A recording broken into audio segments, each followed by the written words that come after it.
इमरान खान के गिर्द घेरा तंग हो रहा है कि इलेक्शन कमीशन पूरा इख्तियार रखता है कि पीटीआई का इंतखाबी निशान बल्ला वापस ले। अपने दिफा का खात्मा कानून के मुताबिक है या जज साहब ने गुस्से में यह फैसला दिया। जज साहब का कंडक्ट क्या है? एफआईए की इंक्वायरी रिपोर्ट आ गई है कि ये मामला आगे चलकर पीटीआई के गले ही पड़ेगा। इत्तेजाद अहसन साहब आज इस मामले में अचानक इलेक्शन को घसीट लाए कि ये हुकूमत जो है वो अब इलेक्शन नहीं कराना चाहती, आईनी तरमीम तो नहीं हो सकती। आदाब। इस्लामाबाद का माहौल गर्म है, सियासी माहौल वैसे भी गर्मी है, लेकिन अदालत में भी गर्मी ही चल रही है। एक और जज का आज एक और खत सामने आ गया। चीफ जस्टिस को शिकायत लगाई कि सुप्रीम जुडिशल काउंसिल के सेक्रेटरी के पास शिकायत तो बहुत सारे जजेस के पास है, लेकिन सिर्फ मुझे ही निशाना बनाया गया। क्या मामला है, किसका खत है, ये आपको आगे चलकर बताएंगे। इस्लामाबाद हाई कोर्ट में एक और बड़ी डेवलपमेंट हुई। पीटीआई की अपील पर हक दिफा खत्म करने समेत मुतअद्दिद मामलात में फैसला महफूज कर लिया गया, कल सुनाया जाएगा।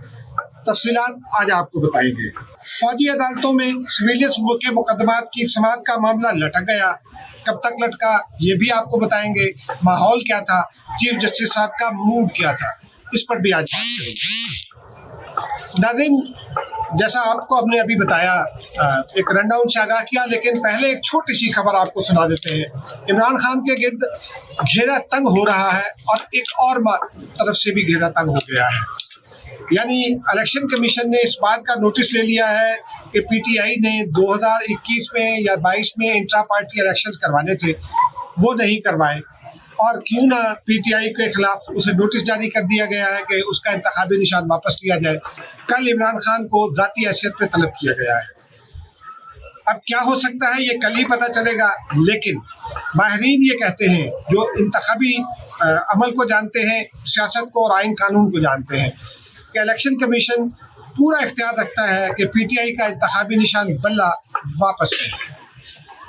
अब मामला क्या है ये तो कल ही पता चलेगा, लेकिन देखते हैं क्या होता है। नाज़रीन, अभी आपको शुरू में बताइए कि एक जज ने का खत आया है। खत लिखा है जस्टिस मज़ाहिर अली अकबर नकवी साहब ने, हर बेंच का अहम हिस्सा है। उन्होंने चीफ जस्टिस ऑफ पाकिस्तान को एक खत लिखा है और अपने खिलाफ जो सुप्रीम जुडिशल काउंसिल में शिकायत है उस पर खुलकर इजहार किया है, बड़ी बरहमी का भी इजहार किया है। और उन्होंने ये कहा है अपने खत में कि इतलात के मुताबिक मेरे खिलाफ फजूल और गैर संजीदा शिकायत दर्ज की गई है। शिकायत अदलिया के खिलाफ बदनीयती पर मबनी है। उनका ये भी कहना है कि इल्ज़ाम लगाया गया है कि जायदाद रेवेन्यू रिकॉर्ड और इनकम टैक्स गोशवारों में जाहिर की गई कीमत के मुकाबले में ज़्यादा कीमत की है। फिर उनका ये भी कहना है, और ये ज़राए हमें बता रहे हैं, कि जज के खिलाफ शिकायत मालूमात सुप्रीम जुडिशल काउंसिल के चेयरमैन को पेश की जाती हैं। काउंसिल के सरबराह मज़कूरा मामलात या शिकायत का जायज़ा लेने और अपनी राय का इजहार करने के लिए काउंसिल के किसी मेंबर को भेजते हैं। मेरे मामले में मीडिया रिपोर्ट्स के मुताबिक 29 मई को जस्टिस तारिक मसूद को शिकायत पर राय के इजहार के लिए मामला भेजा गया। ये रिकॉर्ड की बात है कि मज़कूरा जज ने 3 और 26 अप्रैल को सुप्रीम जुडिशल काउंसिल के मेंबर और मुझे 2 खत लिखे। ये भी रिकॉर्ड की बात है कि इस खत में सुप्रीम जुडिशल काउंसिल के सामने कार्रवाई शुरू करने के लिए अपनी बेसब्री और बेताबी का मुजाहरा भी किया। जज का ये तर्ज अमल न सिर्फ हैरानकुन था बल्कि बेमिसाल भी था।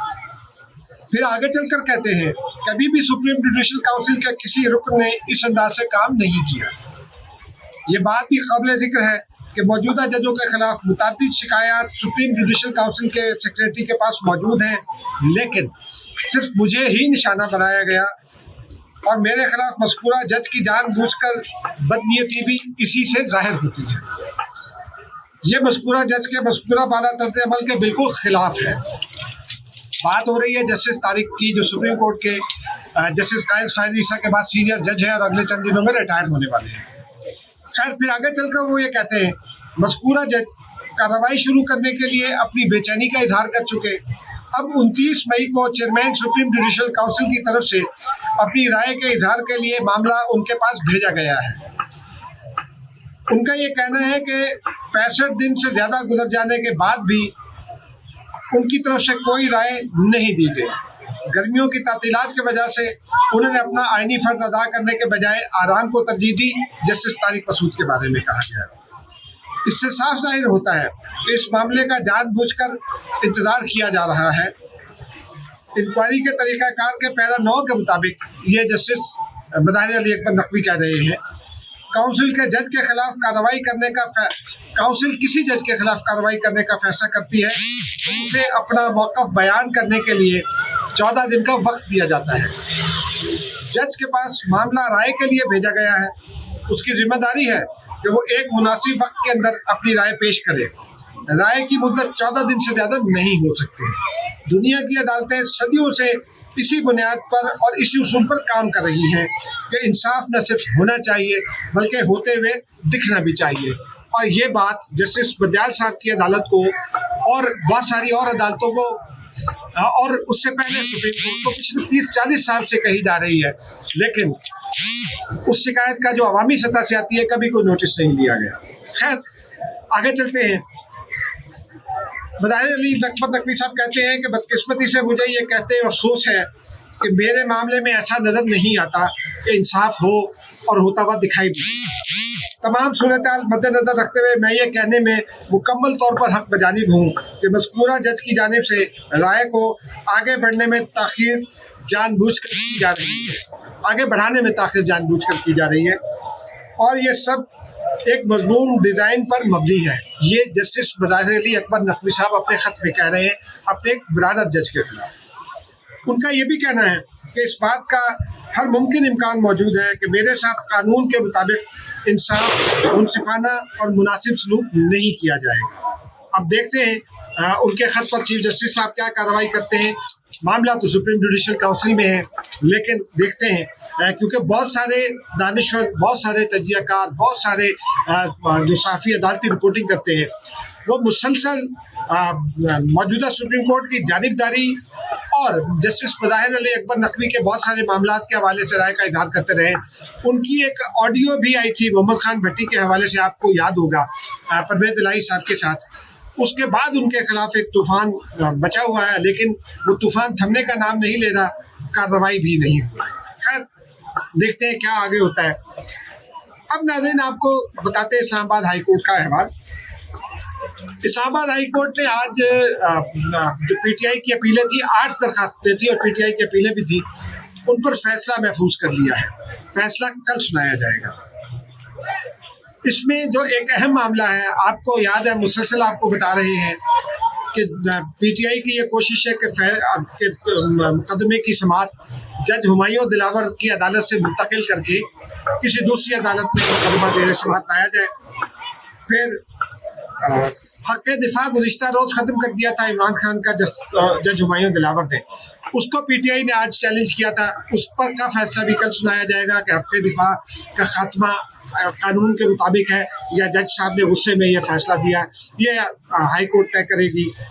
उसके अलावा अदालत ये भी फैसला करेगी कि जज साहब का कंडक्ट क्या है, मतलब वो हक़ दिफा के साथ साथ इसका भी फैसला हो जाएगा और केस के काबिल समाअत होने ना होने के बारे में भी फैसला हो जाएगा। नाज़रीन, इसी से जुड़ी एक और छोटी सी खबर है। पीटीआई बहुत दिनों से, आपको याद है, जज हुमायूं दिलावर के हवाले से उनको मुतरादे बनाने की कोशिश भी कर रही थी और उनकी फेसबुक अकाउंट और जो उनकी पोस्टें हैं फेसबुक पर, उनका मामला भी अदालत में उठा रही थी। जज साहब ने FIA को ख़त लिखकर रिपोर्ट भी तलब की थी। FIA की इंक्वायरी रिपोर्ट आ गई है। FIA इंक्वायरी रिपोर्ट ने ये कहा है कि अकाउंट तो जज साहब का है, लेकिन जो URL हैं वो जज साहब के अकाउंट से मैच नहीं करते हैं, यानी किसी ने उनका जाली अकाउंट भी बनाया या उनके अकाउंट में जालसाजी करके उनके खिलाफ पोस्टें की, उनकी जानिब से पोस्टें की ताकि उनको तनकीद का निशाना भी बनाया जा सके और मुतनादे भी बनाए जा सके। मुझे ये लगता है कि ये मामला आगे चलकर पीटीआई के गले ही पड़ेगा, क्योंकि ऐसे माजी में भी ऐसे मामला पीटीआई के गले में डाले जाते रहे हैं। अब कितना पड़ता है, कितना इसकी एविडेंस मिलती है, ये मुस्तकबिल बताएगा, लेकिन इस बात की भी अब तहकीकात हो रही है कि जो URL हैं उनको वो कहाँ से ऑपरेट हो रहे थे, कहाँ से जनरेट हो रहे थे। बहरहाल नाज़रीन, इसके अलावा आज जो इम्पोर्टेंट मामला है वो आपको पता है कि सिविलियंस के जो मुकदमात का मामला है फौजी अदालतों में, उसमें आज एक बड़ी अजीब सी बात भी हुई। पहले वो अजीब सी बात कर लेते हैं कि इत्तेज़ाद अहसन साहब सीनियर वकील हैं। इत्तेज़ाद अहसन साहब आज इस मामले में अचानक इलेक्शन को घसीट गए, जबकि लतीफ़ खोसा साहब ये कह रहे थे कि मुकदमे का फैसला आज ही कर दें। चीफ जस्टिस साहब कह रहे थे मैं तो 8 बजे तक बैठने को तैयार हूँ, लेकिन बाकी जजेस की अपनी जिम्मेदारियाँ भी हैं। उनका कहना था कि आज फैसला नहीं हो सकता, आगे चलकर बाकी तफसील बताते हैं। लेकिन इत्तेज़ाद अहसन साहब का फरमाना था कि ये हुकूमत जो है वो अब इलेक्शन नहीं कराना चाहती और ये चाहती है कि जो मरदमशुमारी के नताइज हैं उनके हवाले से आइनी तरमीम कर ली जाए। और उनका ये भी कहना था कि अब आइनी तरमीम तो नहीं हो सकती क्योंकि ये हुकूमत तो अब जा रही है, आइनी तरमीम का एक प्रोसेस है, और जब आइनी तरमीम नहीं होगी तो इलेक्शन नहीं हो सकेगा और मामला फिर से सुप्रीम कोर्ट आएगा। ये प्रीमेडिटेटेड का अप्रोच है और मैं कह सकता हूँ इसको कानून में, क्योंकि अभी तक ये फैसला नहीं हुआ है। मरदमशुमारी के हवाले से जो काउंसिल ऑफ कॉमन इंटरेस्ट का इजलास बुलाया जाता है वो इसी हफ्ते में बुलाया जाएगा। उसमें ये फैसला किया जाएगा कि इलेक्शन पुरानी मरदमशुमारी पर होने या नई मरदमशुमारी पर। आइन और कानून ये कहता है कि नई मरदमशुमारी जब मुकम्मल हो जाती है तो उसके नताइज को पहले काउंसिल ऑफ कॉमन इंटरेस्ट में पेश किया जाता है, वहाँ से अप्रूवल होने के बाद उन्हें पब्लिश किया जाता है, नोटिफाई किया जाता है, फिर उसके बाद नई हल्काबंदियाँ होती हैं और फिर सूबों में के दरमियान जो सीटों की तकसीम है उसका फैसला होता है। विद इन सूबा जो डिस्ट्रिक्ट्स में सूबों की सीटों की तकसीम है, किस जिले की सीट बढ़नी है, किसकी कम होनी है, ये तमाम फैसला उस वक्त होता है और इसमें 6 से 8 महीने का वक्त दरकार है जो इस वक्त नहीं है, यानी इस वक्त वो मौजूद नहीं है ये वक्त। इसलिए अगर इलेक्शन कराना है तो ये पिछली मरदमशुमारी की बुनियाद पर ही कराना पड़ेगा और ये फैसला भी CCI में होगा, उससे पहले कोई ये फैसला नहीं हो सकता। और अगर नई मरदमशुमारी के नताइज पब्लिश हो गए तो फिर आइनी तरमीम करना पड़ेगी पिछली मरदमशुमारी पर इलेक्शन कराने के लिए। ये अब एक कानूनी पेचीदगी है, इस पर हम अगले 1-2 रोज़ में आपको बाज़ माहिरीन से बात करके तफसील से ये बताएंगे कि क्या आइनी तौर पर पिछली मरदमशुमारी पर इलेक्शन मुमकिन है या नई मरदमशुमारी पर ही इलेक्शन कराना पड़ेगा। और ये प्योरली एक टेक्निकल बात होगी, सियासी बात नहीं होगी। नाज़रीन मुझे इजाज़त दीजिए, अब तक के लिए इतना ही, खुदा हाफ़िज़।